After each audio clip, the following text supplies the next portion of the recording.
Père de toute gloire, nous te remercions très vivement pour les occasions que tu nous accordes pour partager ta parole en ce lieu.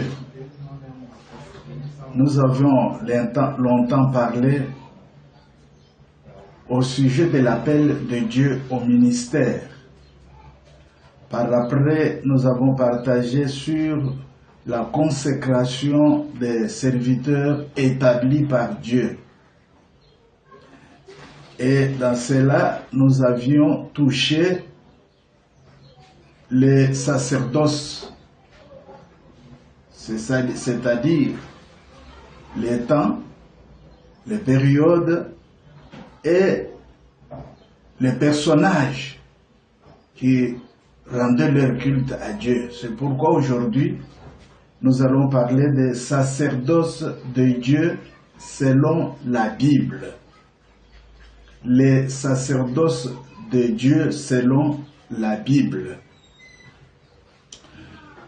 Je viens de le dire que les sacerdoces, c'est les services, les fonctions qu'un dignitaire élevé par Dieu accomplit dans l'œuvre de Dieu. Et nous allons en parler partie par partie.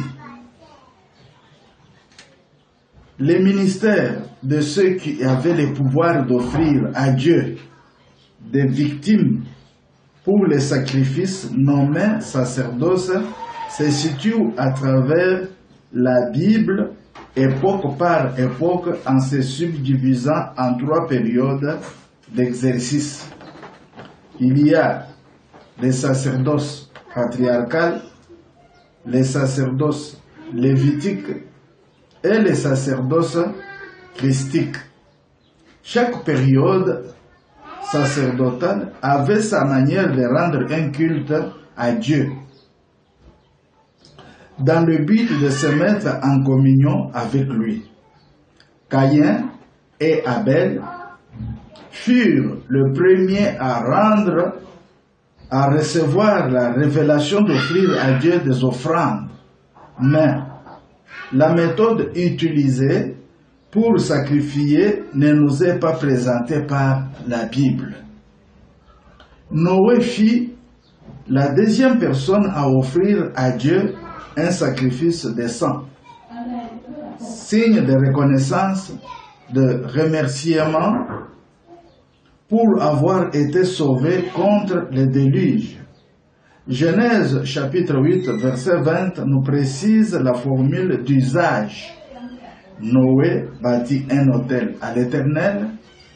Il prit de toutes les bêtes pures et de tous les oiseaux purs. Il offrit des holocaustes sur l'autel. Je voudrais vous montrer par là que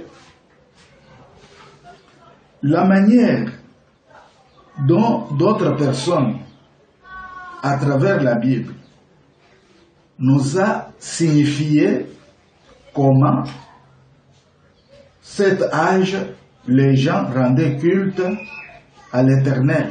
Mais il y a d'autres dont la Bible ne nous présente pas leur manière de travailler. C'est ce qu'on nous dit, Caïn et Abel. Ils étaient les premiers à offrir à Dieu le sacrifice. Mais la Bible ne nous présente pas comment le travail se faisait. Et si vous vérifiez très bien, à partir de 7 jusqu'à Métusélah, avant même que Noé entreprend l'œuvre de culte, ces gens-là avaient invoqué le nom de l'Éternel. Ils priaient, mais nous ne savons pas de quelle manière leur culte se faisait, leur adoration se passait. Fort heureusement, au chapitre 8, verset 20, on nous montre comment Noé, lui, avait rendu un culte à l'Éternel. La Bible dit, il prit toutes les bêtes pures et de tous les oiseaux purs, et il offrit les holocaustes sur l'autel, c'est-à-dire il avait érigé un autel et il avait pris ses sacrifices, il a mis dessus, il a mis le feu, et quand la fumée a commencé à monter, il s'est mis debout et il a élevé les mains. C'était toute une prière. En effet, nous voudrons aborder maintenant les sacerdoces patriarcales. Je vous ai déjà cité 3 périodes selon lesquelles l'œuvre de Dieu s'est passée, ou bien l'adoration s'est passée parmi les hommes. Je vous ai cité les sacerdoces patriarcales, je vous ai cité les sacerdoces lévitiques et les sacerdoces christiques. Les sacerdoces lévitiques est aussi appelé aaronique. Les sacerdoces patriarcales, suivez-moi. De par son contenu, le livre de la Genèse comprend 2 sections principales. La première section, c'est le commencement. C'est écrit dans le livre de Genèse chapitre 1 au chapitre 11. La deuxième section, c'est la patriarcale, qui commence de Genèse chapitre 12 à chapitre 50. Petit a, le commencement comprend 4 événements majeurs.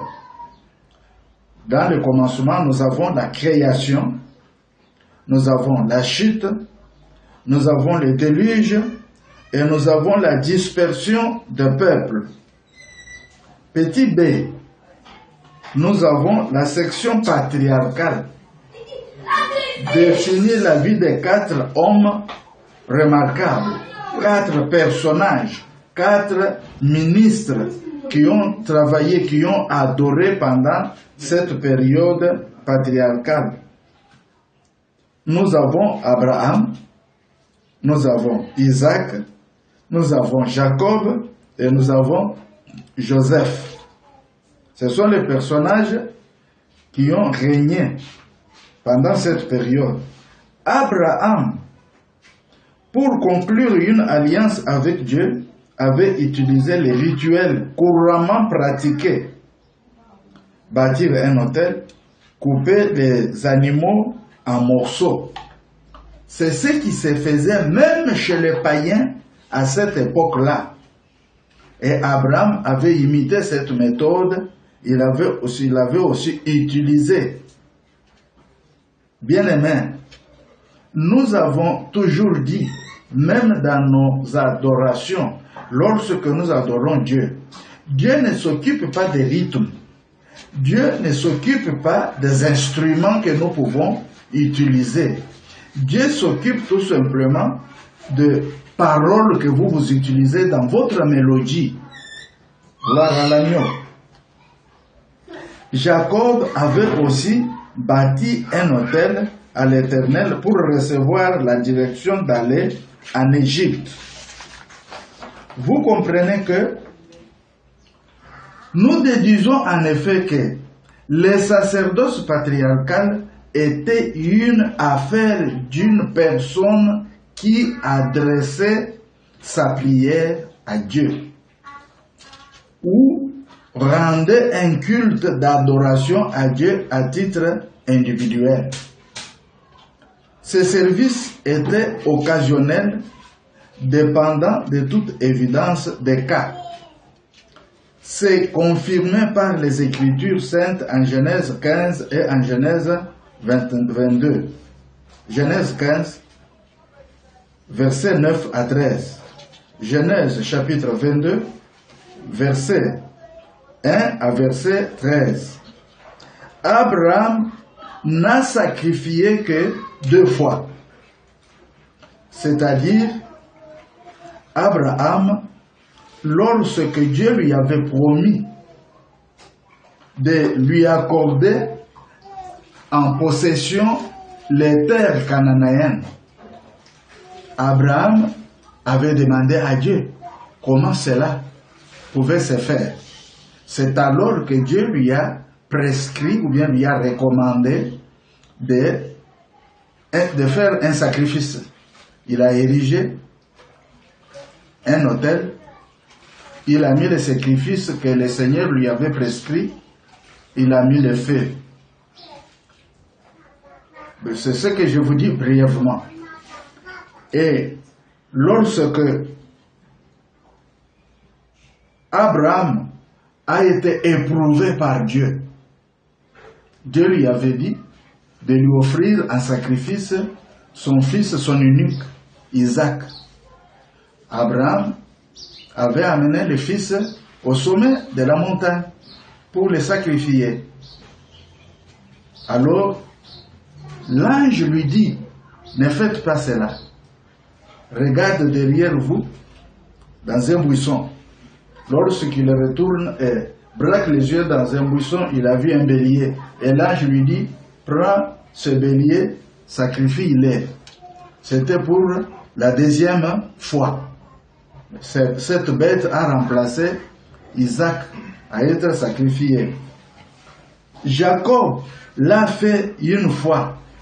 C'est dans le livre de Genèse chapitre 46, verset 1 à verset 3. Lorsque Jacob voulait aller en Égypte, il est allé en présence de Dieu pour lui demander si c'était son accord ou si il pouvait le permettre. Alors Dieu est venu et lui a parlé pour l'encourager. Allez, je serai avec toi.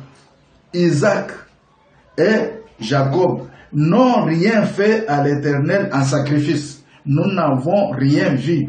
Ils ont sacrifié, mais la Bible ne nous présente absolument rien. Très chers frères, vous comprenez que le style patriarcal était occasionnel.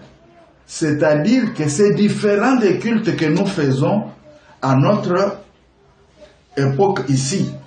Nous venons au culte, les autres, chaque semaine régulièrement, les autres ont gradué dans la semaine, tel jour et tel jour. Alors, dans le style patriarcal, c'était occasionnel. Si vous avez un cas, un problème qui se présente, ce que j'ai dit, dans toute éventualité des cas, vous vous présentez pour invoquer l'Éternel, faire un culte et Dieu va répondre à votre besoin. En effet, je vous prie de bien vouloir, écoutez-moi, nous passons au deuxième sacerdoce. C'est le sacerdoce lévitique ou aaronique.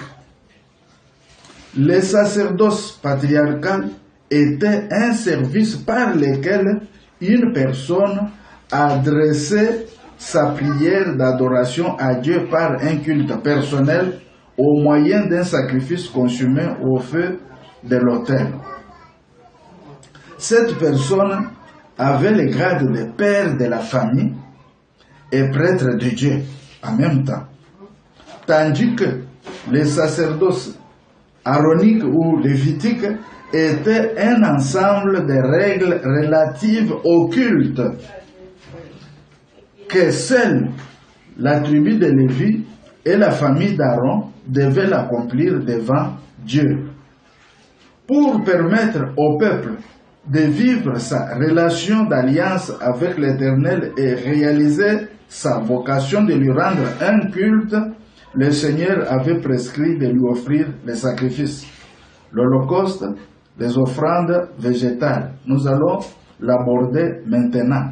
Mais veuillez tout simplement comprendre que les sacerdoces aaroniques ou sacerdoce lévitique était un sacerdoce très encombrant, très complexe, différent des sacerdoces patriarcales qui étaient tout à fait simple et qui n'avait pas de loi. Mais ici, dans les sacerdoces aaroniques ou bien lévitiques, il y a des lois, il y a des principes à... Donc, on a mis beaucoup de l'ordre. Il y a la loi pour le peuple, il y a les lois aussi pour les sacrificateurs. Il y a les lois pour les sacrificateurs. Il y a les fonctions des sacrificateurs bien déterminées, bien éclaircies. Il y a les fonctions des lévites et on nous parle aussi des synagogues. Veuillez me comprendre. Je reprends ce que je vous ai dit. Pour permettre au peuple de vivre sa relation d'alliance avec l'Éternel et de réaliser sa vocation de lui rendre un culte, le Seigneur avait prescrit de lui offrir les sacrifices, l'Holocauste et les offrandes végétales. Pour se mettre en communion, voilà ce que nous voudrons dire par là, pour se mettre en communion avec Dieu, pour se mettre en paix avec Dieu. Dieu avait donné les règles ou bien les objets à lui offrir, les sacrifices, l'Holocauste et l'offrande. Sacrifice désigne tout ce qui est offert à Dieu sur l'autel, alors on l'appelle sacrifice. L'Holocauste, c'est un sacrifice consumé entièrement sur l'autel. Lorsque vous les partagez, vous les mettez sur l'autel, vous les brûlez entièrement, on l'appelle Holocauste. Offrande est un sacrifice végétal à base de céréales. Ce que vous pouvez apporter de l'huile, de céréales, dans leur époque, les blés, les choses pareilles qu'ils cultivaient.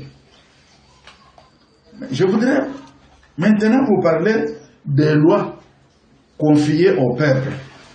Pour se mettre en communion avec Dieu, les lois ont été érigées entre autres. Il y avait les lois pour les sacrifices d'action de grâce. Les sacrifices d'action de grâce, c'était pour la communion, la paix avec Dieu, la reconnaissance à ses bienfaits. Petit b. Une autre loi, c'était pour les sacrifices d'expiation des péchés. Ce que nous appelons aujourd'hui confession des péchés qui sont enlevés par le sang de Jésus. À leur époque, ils offraient un sacrifice d'expiation des péchés. Petit c, sacrifice de culpabilité. Vous avez fait le mal. Alors, préparation des péchés involontaires ou bien péché moral. Alors, il faudrait un sacrifice. C'était pour le peuple. Maintenant, les sacrificateurs avaient aussi les lois qui leur permettaient de travailler. Ok. L'utilisation des sacrifices que le peuple apportait au temple avait une loi établie en faveur des sacrifices. Ce que vous amenez au temple pour être sacrifié sur l'autel, alors le sacrificateur avait les règles. Je vous ai dit dans mon introduction à cette partie que c'était un sacerdoce beaucoup plus complexe. Il y avait trop à faire, trop à dire. Fonction des sacrificateurs. Vous pouvez les lire dans les livres de Nombre chapitre 18. Il est écrit, toute la tribu de Lévi, celles les fils d'Aaron, étaient sacrificateurs. Les souverains sacrificateurs avaient pour tâche de brûler les parfums. Alors le parfum là, c'était l'encens. Il brûlait le matin et soir sur l'autel des parfums. Il purifiait aussi l'autel des parfums une fois l'an avec le sang d'expiation. Il entrait une fois par an dans le lieu très saint avec le sang pour l'expiation des péchés de tout le peuple. Gloire à l'agneau. C'est ce qui se faisait à cette époque-là, ce que les sacrificateurs pouvaient faire. Vous comprenez, très chers frères, que la tribu de Lévi avait 3 clans. Il y avait le premier fils de Lévi, Gershon. Il y avait Kehat et il y avait aussi Merari. Ces 3 fils avaient constitué aussi 3 clans. Et chaque clan avait affaire au temple. Mais pour travailler dans les sacerdoces, pour travailler au sacrifice, il y avait les fils d'Aaron qui travaillaient avec Aaron et Aaron qui étaient les souverains sacrificateurs. Le rôle des souverains sacrificateurs, on nous a dit, il brûlait le parfum le matin et le soir sur l'autel des parfums. C'était son rôle. Il contrôlait aussi que les feux ne s'éteignent pas. Si l'huile diminue, il ajoute. Si l'huile diminue, il ajoute. Si les feux s'éteignaient, il y avait une introduction au sacrificateur de ne plus prendre les feux du dehors. Alors, c'est le travail très très difficile qui demandait beaucoup d'attention et de courage pour le faire. Et les souverains sacrificateurs, qu'est-ce qu'ils faisaient encore? Ils purifiaient aussi l'autel des parfums une fois là avec le sang d'expiation. Et ils entraient une fois là dans le lieu très saint avec le sang pour l'expiation des péchés de tout le peuple.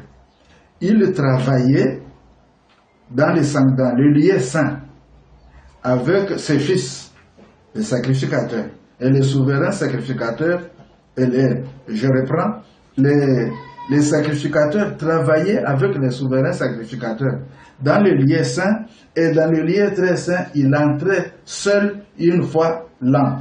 Écoutez les fonctions des Lévites. Les Lévites faisaient fonction d'aide des prêtres, avec interdiction des fonctions sacerdotales, privilège réservé sous peine de mort au fils d'Aaron.